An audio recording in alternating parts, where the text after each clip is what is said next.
Listening test instructions. The listening test is about 50 minutes. There are 6 parts in listening test. You will have about 6 minutes to listen to each passage and answer the questions. The passage will be played once.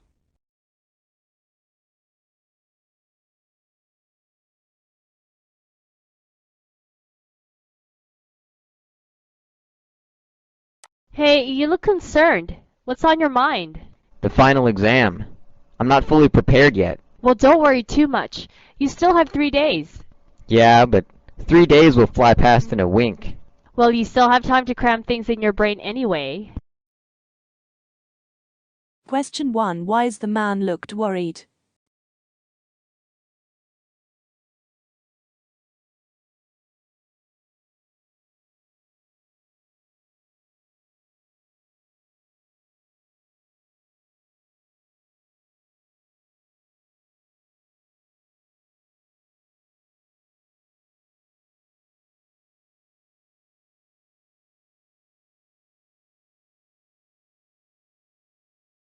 You will hear a conversation in 3 sections. You will hear each section only once. After each section, you will hear 2 or 3 questions. You will hear the questions only once. Choose the best answer to each question.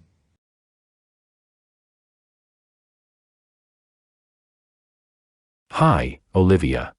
Can we talk for a moment? I just finished reviewing the drone footage, and I need to be upfront with you. There was a critical technical error during the ceremony. The drone's memory card became corrupted, and we've lost the aerial footage. Wait, what?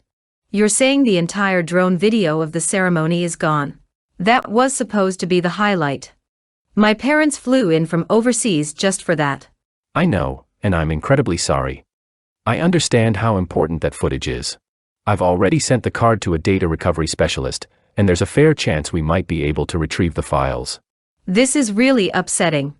I had a vision for how it would all look, especially with the sunset and the flower arch. Isn't there anything else that can be done in the meantime? Yes. I want to explore every option with you. We still have the footage from the ground cameras and audio recordings, and I have a few creative ideas to rebuild parts of the drone sequence using stills and reenactments, if you're open to that. Which of the following did the photographer not offer as a solution?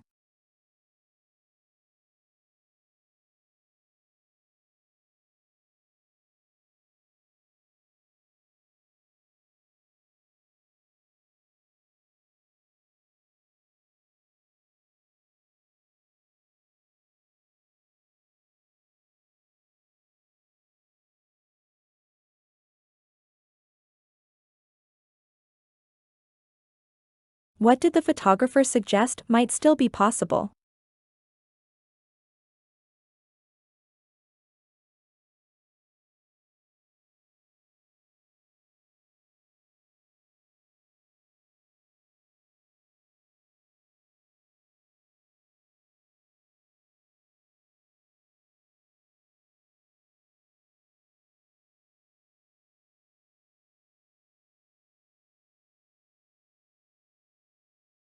Fair chance most likely means.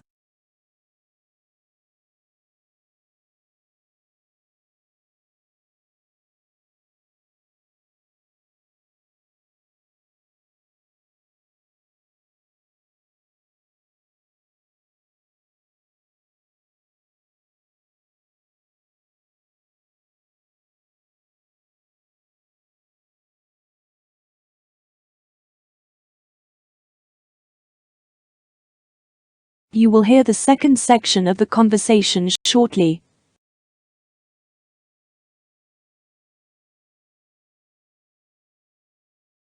Okay, reenactments. You mean, like a stage shoot of some parts? I'm not sure if that would feel the same. I totally understand. It wouldn't be the same as the real thing, but with the same location and lighting, especially during golden hour, we can recreate the essential aerial shots. You and Ethan could walk the same aisle, pose under the flower arch, and we'd shoot it with a backup drone and stabilize it in post-production. That could work for some key visuals. What about the people who were there, like our guests cheering, and the confetti toss? Great question. I still have candid crowd footage from the ground, and I can splice that into the recreated aerial shots. The confetti moment was filmed by the second shooter from the side angle. We can time it all to the same music you'd originally chosen. You're saying we can still have a highlight video that feels like the original day, even if some parts are staged? Exactly. It won't be identical, but it'll capture the same emotion and flow. And if the data recovery team succeeds, we'll simply swap the real footage back in. What was the bride uncertain about initially?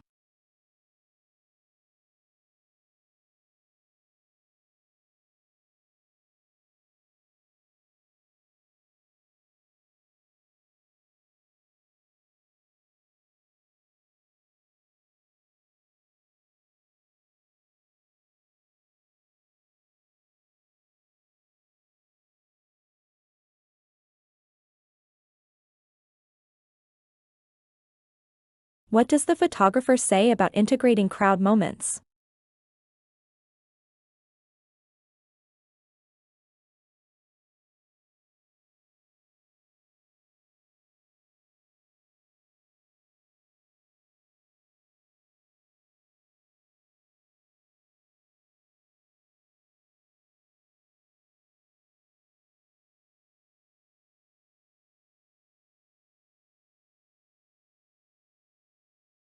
What does the photographer imply about the recreated video?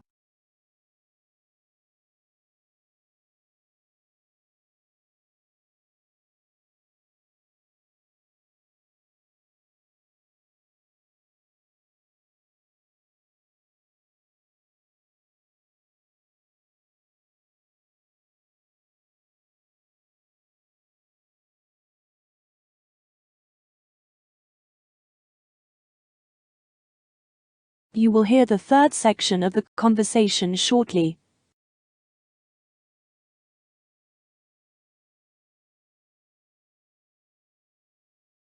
Okay. I'm still a bit disappointed, but I appreciate how quickly you're working on a backup plan. If we did go ahead with the reenactments, when could we do them? Ideally, we'd shoot at the same time of day, around sunset tomorrow or the next evening. I'll bring an identical drone, plus an additional backup this time. We'll keep it simple, just the two of you and a few poses. I think Ethan and I can manage that. We're still at the resort for 3 more days, so the timing works. Just make sure the lighting matches. Those orange-pink skies were stunning.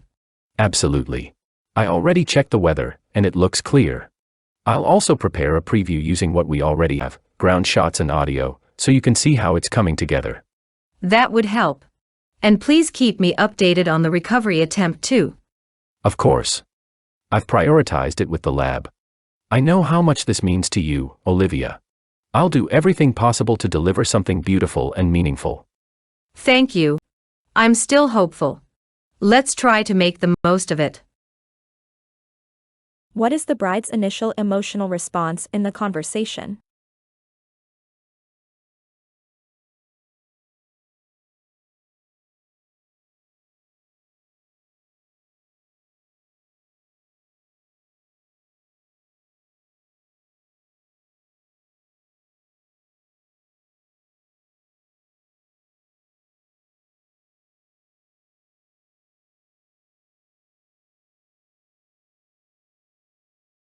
When does the photographer propose to reshoot the scenes?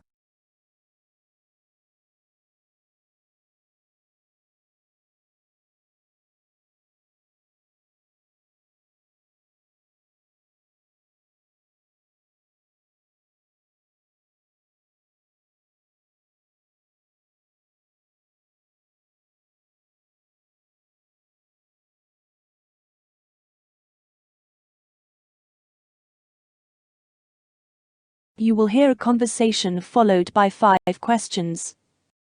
Listen to each question. You will hear the question only once. Choose the best answer to each question.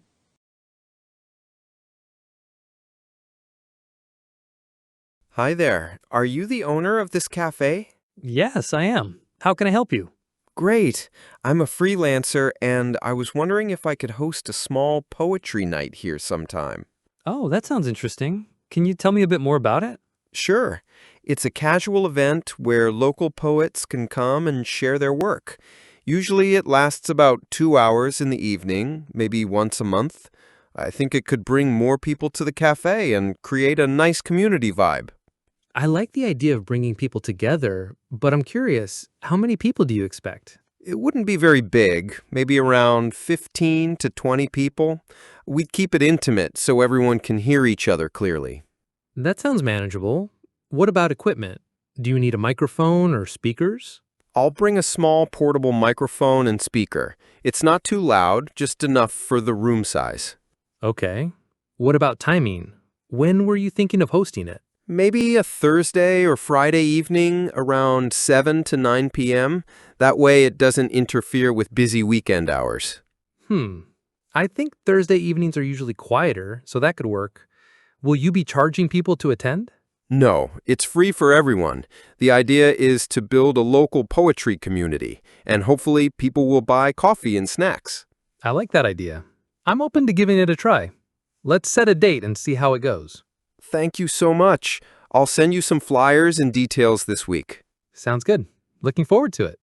What is the freelancer's main goal in organizing the poetry night?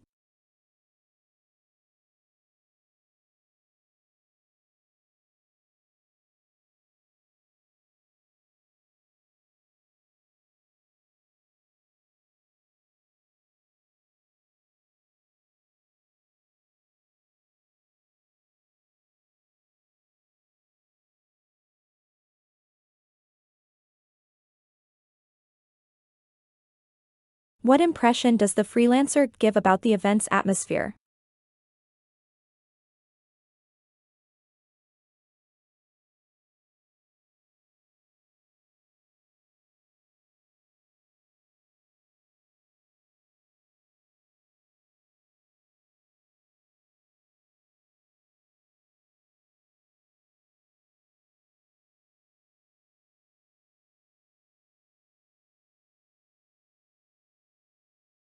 How does the cafe owner react to the idea initially?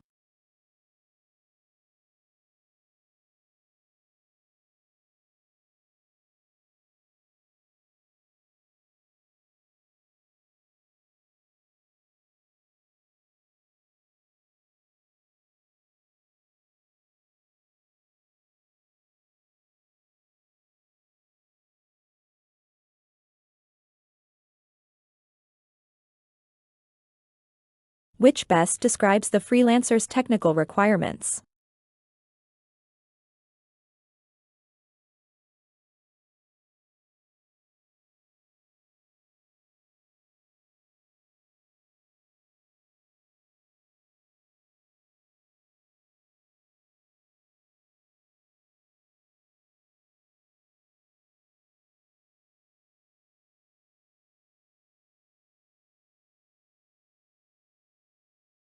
What does the cafe owner suggest about Thursday evenings?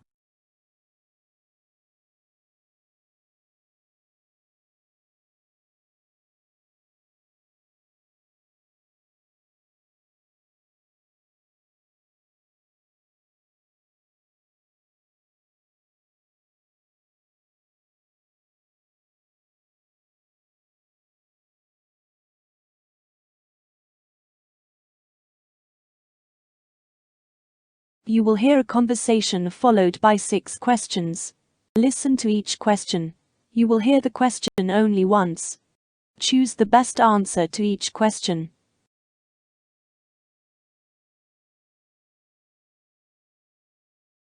Hi, I'm Emma Carter, a sustainability influencer focused on eco-friendly fashion. It's great to meet you. Hello, Emma. I'm David Lee, the fashion brand manager here at Green Threads. Thanks for taking the time to meet today. Thank you, David.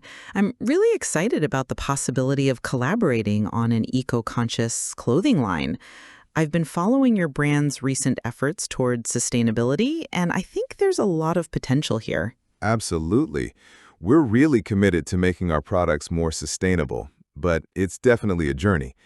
I'd love to hear your ideas on how we could push this further and reach a conscious consumer base. Great. From my perspective, authenticity is key. Consumers want to see transparency in where materials come from, how they're processed, and the overall impact on the environment. Have you considered using more certified organic fabrics or recycled materials? We're actually in the early stages of introducing organic cotton in our latest collection. We've also started experimenting with recycled polyester, but scaling that sustainably without affecting quality has been a challenge. That makes sense. Quality can't be compromised, or it risks consumer trust. Another thing I think would resonate is integrating a circular fashion approach, like designing clothes that are easier to recycle or encouraging customers to return worn items for refurbishment. I love that idea. We haven't yet developed a take-back program, but it's definitely something we want to explore. It could also help build loyalty by giving customers a way to engage with the brand beyond the initial purchase. Exactly. And storytelling is crucial too. Sharing the journey of each piece, from raw material sourcing to production, can really connect with consumers emotionally. That's a good point. We've mostly focused on product specs, but maybe adding behind-the-scenes content or influencer collaborations could make the process more relatable. I can definitely help with that. I have a strong social media presence and an audience that values sustainable living. Together, we can create content that educates and inspires. Perfect. From a product standpoint, what styles or categories do you think would work best for this line? I'd suggest starting with basics: t-shirts, sweatshirts, and casual wear, using sustainable fabrics. These items have broad appeal and can easily become wardrobe staples. Sounds like a solid plan. Let's put together a proposal outlining the materials, design ideas, and marketing approach. I'm optimistic this collaboration could really make an impact. Agreed. I'm excited to get started and make eco-conscious fashion more accessible and stylish. How does Emma suggest a brand can build trust with eco-conscious consumers?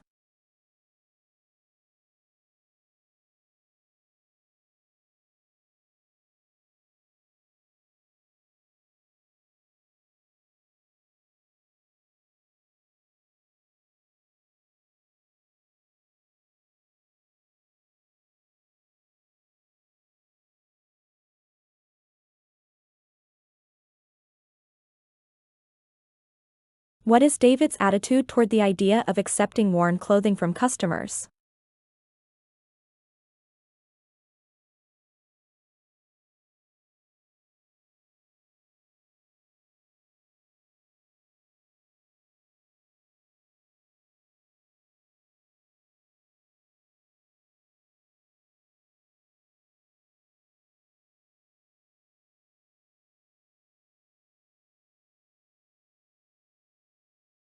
Which type of products does Emma propose as a starting point for the sustainable line?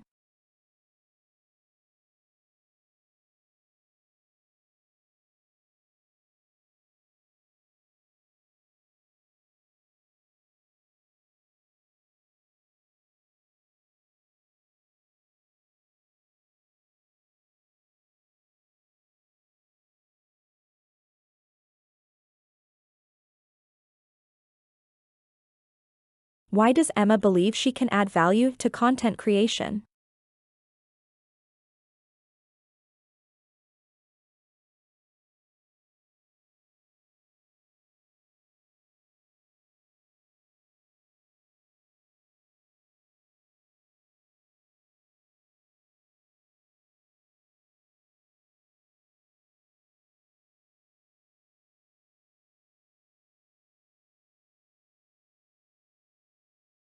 What concern does David mention about using recycled materials?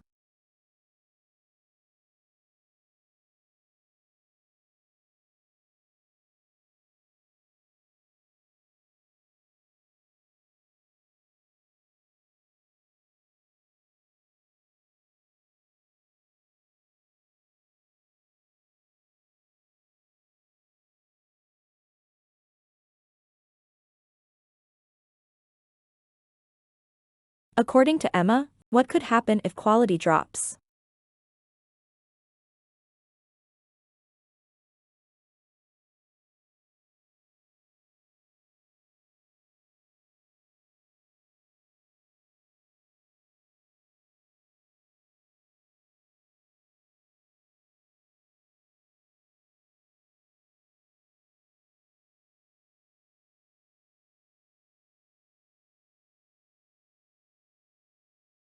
You will hear a news item once.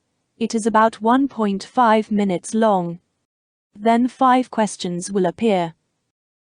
Choose the best way to complete each statement from the drop-down menu.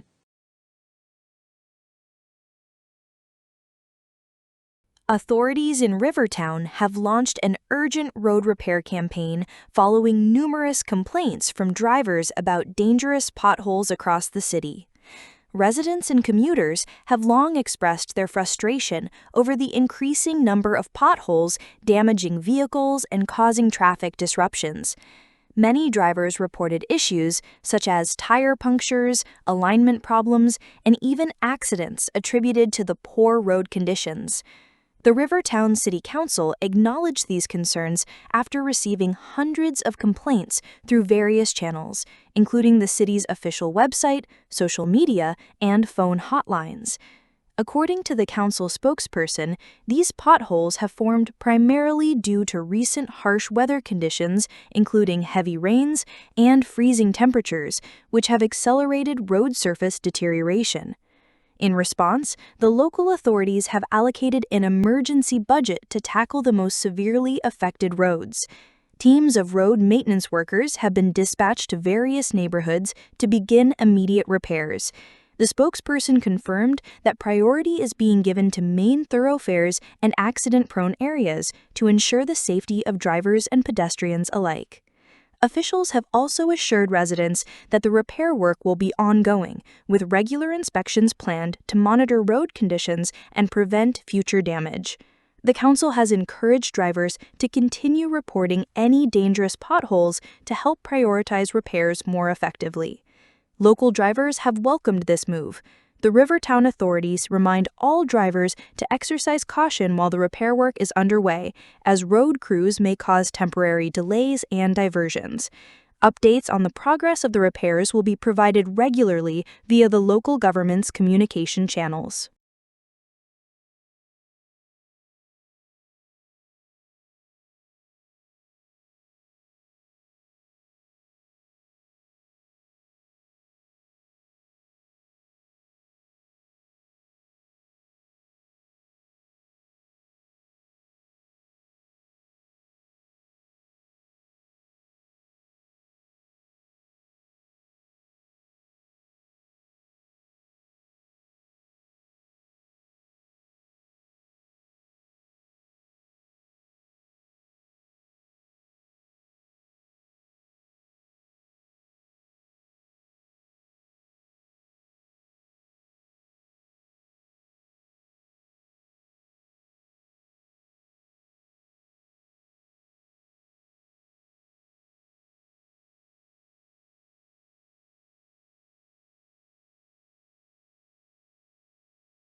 You will listen to a 2 minutes video.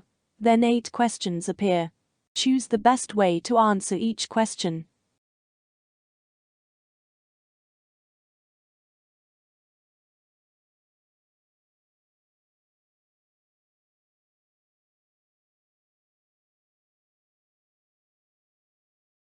Thanks so much for coming together today, Sophie and Lena.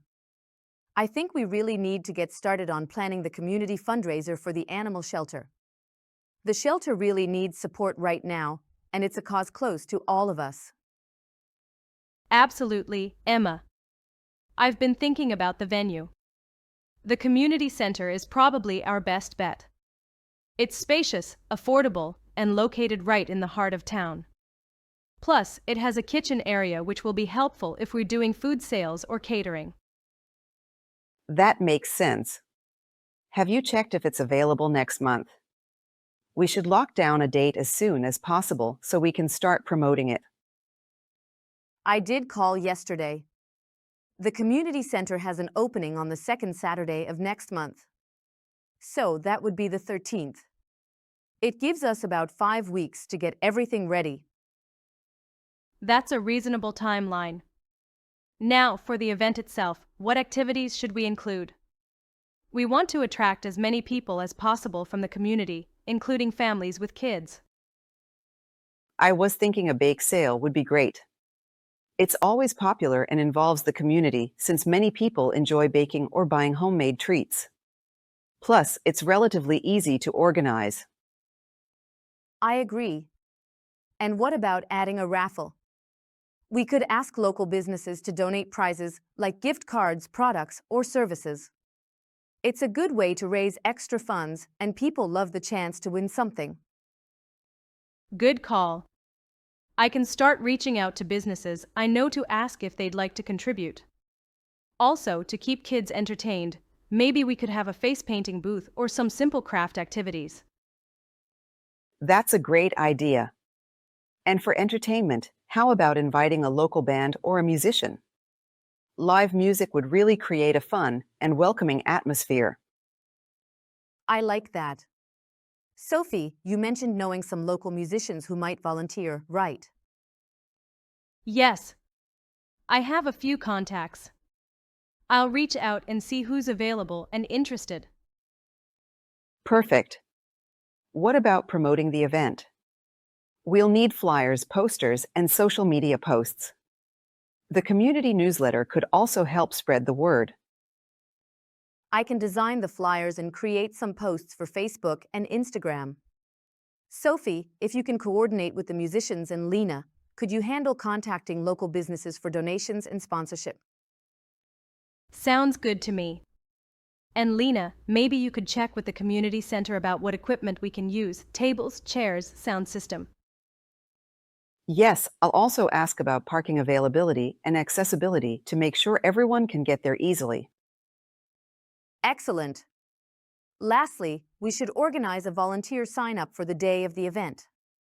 We'll need help setting up, running the stalls, managing the raffle, and cleaning up. I can set up an online sign-up form and share it through community groups. This is really shaping up well. I am excited.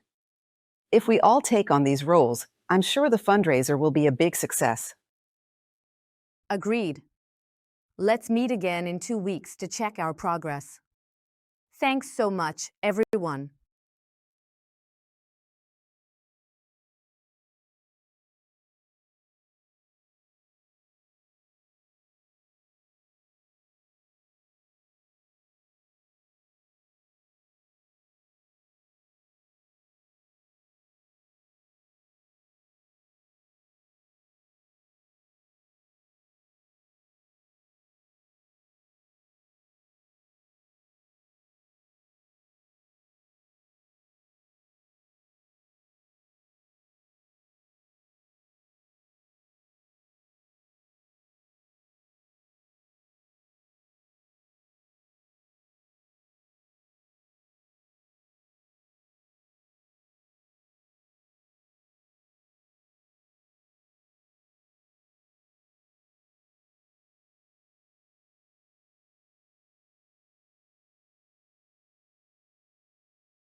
You will hear a report once. It is about 3 minutes long. Then 6 questions will appear. Choose the best way to answer each question from the drop-down menu.